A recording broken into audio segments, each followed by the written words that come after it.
היום אנחנו ביום מופלא. האמת שאצלי אמצע הלילה, אבל אתם כנראה תראו את זה בבוקר. אז אתם תהיו ביום מופלא. של אהרון הכהן, של איש אחד ענק, שאולי המילה שהכי יכולה לסמל אותו בעולם זאת אהבה.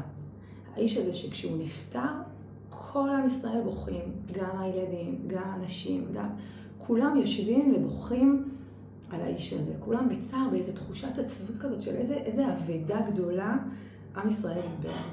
וזה מדהים שהוא נפטר דווקא בראש חודש אב. הוא האיש היחיד שהתורה מספרת לנו מתי הוא נפטר. וזה מדהים כי חודש אב הוא חודש האהבה. הוא חודש של אבא. הוא חודש של רחמים. אחרי זה תשאלו את עצמכם איך בית מקדש נחרב בחודש עם כל כך הרבה אהבה, אבל זה כבר שאלה אחרת, לפעם אחרת. אני רוצה רגע להגיד 3 דברים של אהבה על אהרון הכהן, ואולי ננסות רגע נלמד גם אנחנו, איך טיפה יותר לאהוב. הפעם הראשונה שאנחנו מכירות שאהרון מאוד מאוד אוהב, זה מדרש שנראה לי כולכם מכירות, על אהרון שהיה הולך לפייס בין איש לאשתו ובין אדם לחברו. הוא היה רואה 2 אנשים רבים, או איזה בעל שמתעצבן עם אשתו ויש צעקות, אז היו מתקשרים ואומרים לו, יש פה איזה זוג שלא מספיק לריב, ואז הוא היה הולך ומדבר עם כל אחד לבד. לא עושה שלום בית כזה של בואו נשים הכל על השולחן וכולם התחילו לצרוח. לא, הולך לכל אחד לבד. ומדבר איתו, ובעצם המדרש מספר לנו דבר מופלא. הוא היה אומר לנו מה שהסוד של אהרון הכהן, איך הוא היה מצליח לעשות כל כך הרבה שלומות בית, וכל כך הרבה שלום בין שכנים שלא מפסיקים לריב. זה שהוא הולך לכל אחד בשקט, ואומר לו, וואי, את לא יודעת איך בעלך כואב לו. את לא יודעת איך בעלך רוצה להיות איתך בשלום. את לא מבין איך בעלך אוהב אותך, וכמה הוא מכבד אותך, ואיך הוא מעריך אותך, ואיך כואב לו שהוא יתווכח איתך על זה עכשיו. ואחרי 5 דקות הוא הולך לבעל, תופס אותו לבד. והוא אומר לו, וואי, אתה לא יודע איך אשתך מצטערת, איך שהיא צרחה לך ככה, ואתה לא מבין כמה היא אוהבת אותך, וכמה היא מכבדת אותך, ואיך היא רוצה לחזור אליך, ואיך היא מתגעגעת אליך. כאילו הוא הולך לכל אחד בנפרד.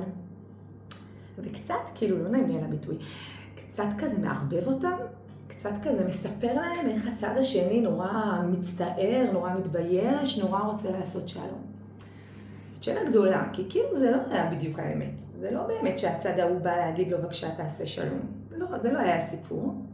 עכשיו, מצד אחד אנחנו מכירים שיש דבר כזה, שמשנים מפני השלום. נכון? כדי שיהיה שלום בעולם, לפעמים מותר להגיד, אני קצת מעגלת פינות, כדי שיהיה שלום בעולם.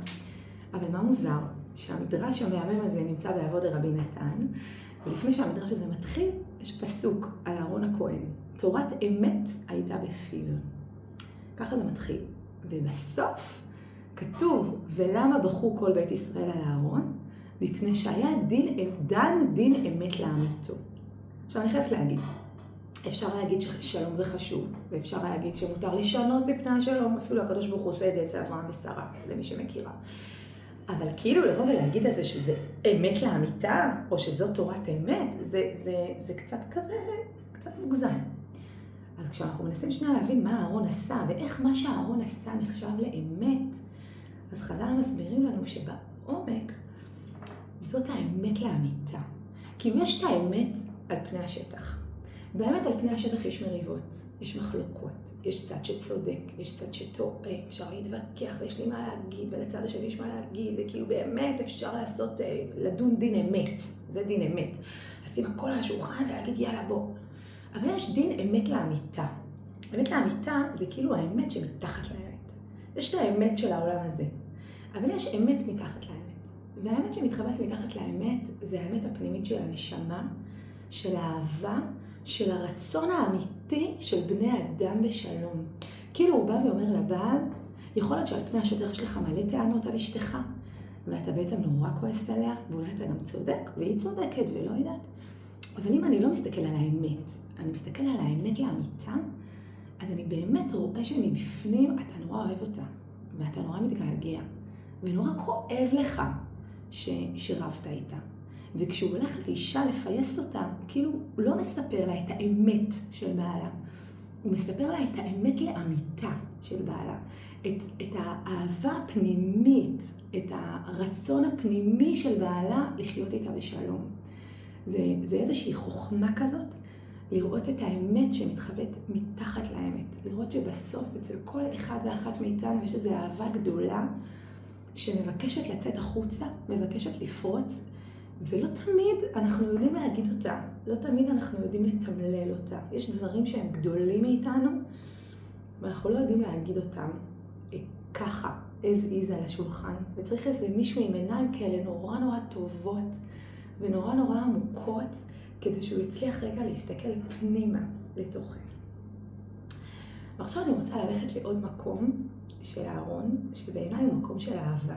נראה לי שאולי זה מפתיע, אבל ככה אני, בניסיון החיים שאני מרגישה. וזה הסיפור המאוד מאוד קשה של המוות, של מות שני בני אהרון שנהרגים בחנוכת המשכן, כשהם עובדים ומקריבים אש זרה. ואחרי שהם נשרפים, אז כתובות שתי מילים כאלה נורא קשות. כתוב וידום אהרון. וידום מלשון דממה, כאילו אהרון שותק. במקום לבכות, במקום לצרוח, במקום להגיד לקדוש ברוך הוא, איך אתה עושה לי ככה?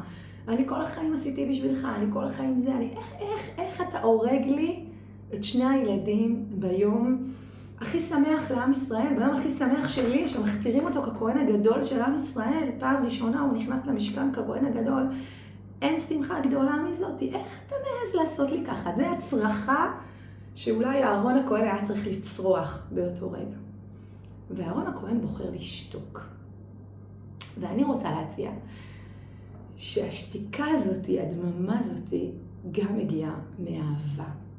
כאילו אפשר להגיד שהשתיקה הזאת מגיעה מאיזה כניעה, מאיזה מסכנות, מאיזה מקום של להגיד, אני לא יכול על האלוהים הזה, או ראיתי שיש מי שמפרש שכאילו מרוב צער, משהו בתוכו כזה נסגר והתאבן כזה.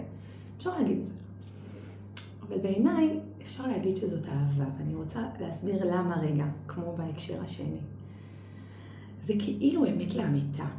זה כאילו להגיד, גם כשאנחנו חווים בחיים שלנו מציאות קשה, אז יש את האמת על פני השטח, שבאמת זה באמת קשה, ובאמת אפשר לצרוח, ובאמת להגיד לקדוש ברוך הוא, איך אתה מעז לעשות לי ככה?